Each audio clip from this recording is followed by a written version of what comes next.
Hello guys, अगर मैं आपसे कहूँ कि ये लो 10,000 रुपये की गड्डी और मुझे एक ब्रेड का पैकेट दे दो, क्या आपको पता है सभी कंट्री के पास अथॉरिटी होती है कि वो जितनी चाहे उतनी करेंसी प्रिंट कर सकते हैं। तो क्यों वो करेंसी हाई लेवल पे प्रिंट नहीं करते और क्यों हम सबको अमीर नहीं बना देते, या क्यों किसी रिलीफ फंड में या किसी नेशनल डिजास्टर में लिमिटेड करेंसी इंट्रोड्यूस किए जाती है। अगर आपके मन में ये सभी डाउट है तो ये वीडियो पूरा देखिए। ऐसा ही कुछ 2001 में जिम्बाब्वे की सरकार ने किया था। वहाँ की गवर्नमेंट ने अपने देश में गरीबी को देखते हुए अपनी करेंसी को प्रिंट करना शुरू किया और इतनी ज़्यादा कर दिया कि सब में बांटने लगे और सभी लोग अमीर हो गए।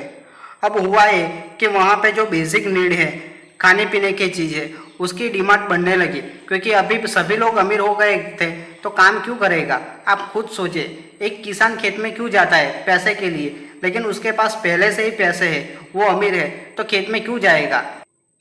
इतनी ज़्यादा डिमांड बढ़ने के बाद जिम्बाब्वे की सरकार ने 1 ट्रिलियन से 100 ट्रिलियन तक की नोट इंट्रोड्यूस कर दी।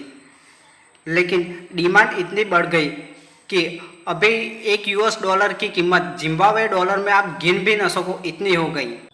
देखिए, अब यहाँ महंगाई इतनी हो गई कि लोगों को एक ब्रेड का पैकेट खरीदने के लिए भी बहुत सारा पैसा लेके जाना पड़ता था।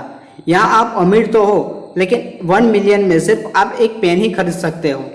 तो जिम्बाब्वे की सरकार ने जिम्बाब्वे डॉलर हटा के basket of multi currency introduce किया, यानी US dollar, British pound, Botswana पूला, चाइनीज युआन एक्सेट्रा, यानी अपनी करेंसी को इलीगल करके जो बाहर की कंट्री है उनकी करेंसी को लीगल कर दिया।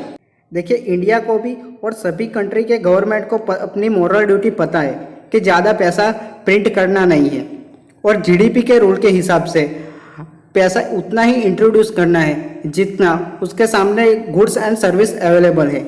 यानी अपनी कंट्री में जितना भी पैसा है वो आप खर्च कर दोगे तो उसके सामने जितने भी गुड्स एंड सर्विस हैं वो आप बोरो करते हैं। देखिए, पैसा छापना या पैसा देना किसी भी चीज़ का सॉल्यूशन नहीं है। आप खुद मेहनत करिए और खुद बन जाइए, उसके बाद जो पैसा मिलता है उससे आप अपनी नीड को कंप्लीट करिए।